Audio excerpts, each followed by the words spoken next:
প্রাচীন বাংলার গৌরবোজ্জ্বল স্থান শ্রী বিক্রমপুর মহানগরের একাংশ বর্তমানে মুন্সিগঞ্জ জেলা ইতিহাস ঐতিহ্যে মহিমাপূর্ণ এক সমৃদ্ধ অঞ্চল। সমগ্র জেলা জুড়ে ছড়িয়ে আছে বিভিন্ন গৌরবময় উপাখ্যানের সাক্ষী অসংখ্য প্রাচীন নিদর্শন। এদের মধ্যে মুন্সিগঞ্জ সদর উপজেলার রামপাল ইউনিয়নের পানাম পোলঘাটা গ্রামে অবস্থিত ইটো সুরকি ব্যবহারে তৈরি মুঘল আমলে পোলঘাটা সেতু এক অনন্য পুরাকীর্তি। আসসালামু আলাইকুম, স্বাগত জানাচ্ছি explore and discover YouTube channel এবং ফেসবুক পেজে। অজানা অদেখাকে জানতে ও দেখতে চোখ রাখুন explore and discover YouTube channel এবং Facebook page, link in the description box.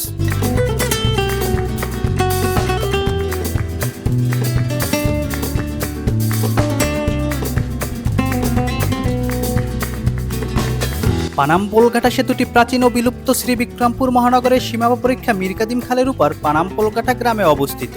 Mirkadim সেতু স্থানীয়রা বিভিন্ন নামে ডাকে, যেমন মুঘল ব্রিজ, পুরান ব্রিজ, পোলঘাটা ব্রিজ, পানাম বড় ব্রিজ। যে যেই নামে ডাকুক না কেন, এটি মুঘল আমলের স্মৃতি বিজড়িত একটি স্থাপনা। এমন ব্রিজ বা সেতু অল্প সংখ্যক রয়েছে বাংলাদেশে।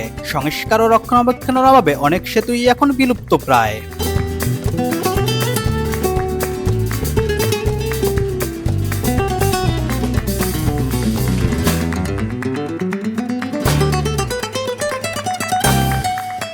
মুঘল আমলে নির্মিত হয় এই মিরকাদিম সেতু। এই সেতুর নির্মাণকাল 1658 থেকে 1660 খ্রিস্টাব্দের ভেতরে বলে ধারণা করা হয়। প্রাচীন এই স্থাপনার নির্মাতা মীর জুমলা। মুঘল শাসন আমলে তিনি এই অঞ্চলে সুবাধার ছিলেন। ঢাকার প্রতিরক্ষা ব্যবস্থা সুদৃঢ় ও নিশ্চিত করার লক্ষ্যে জলদুর্গ নির্মাণের পাশাপাশি এই সেতু নির্মাণের প্রকল্প গ্রহণ করেন। মুঘল সম্রাট আওরঙ্গজেব এর রাজত্বকালে ইফতেকপুর কেল্লা হতে দোহারে অবস্থিত মুসা খানের কেল্লা পর্যন্ত যোগাযোগ ব্যবস্থা সুদৃঢ় করার জন্য সুবাদার মীর জুমলা দুইটা সেতু নির্মাণ করেন। তার মধ্যে একটি মিরকাদিম সেতু, অপরটি তালতলা সেতু।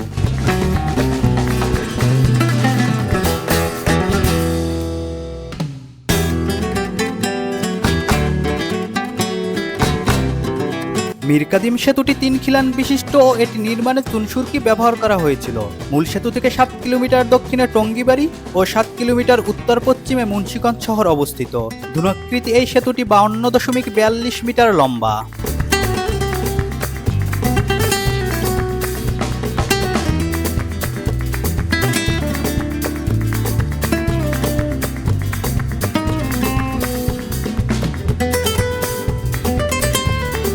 সেতুর নিচ দিকে উত্তর ও দক্ষিণ দিকে বয়ে গেছে মিরকাদিম খাল।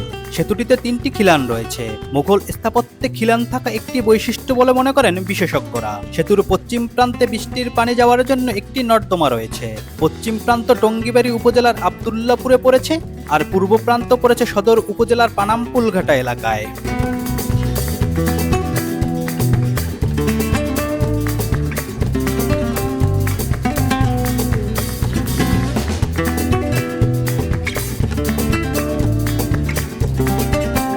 বিভিন্ন সময় সেতুটি সংস্কারের ফলে এর আদিরূপ অনেকটাই বিলীন হয়ে গিয়েছে। বর্তমানে সেতুটি রক্ষণাবেক্ষণ করছে বাংলাদেশ সরকারের প্রত্নতত্ত্ব অধিদপ্তর। প্রত্নতত্ত্ব অধিদপ্তর 2006 সালে মিরকাদিম খালের উপর পানাম পোলঘাটা সেতুটি সংরক্ষণের আওতায় নিয়ে আসেন।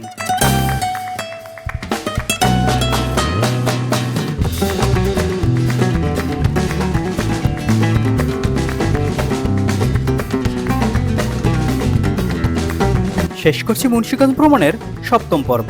মুন্সিগঞ্জ ভ্রমণের সবগুলো পর্ব দেখুন explore and discover YouTube channel এবং ফেসবুক পেজে, লিংক দেয়া আছে ডেসক্রিপশন বক্সে।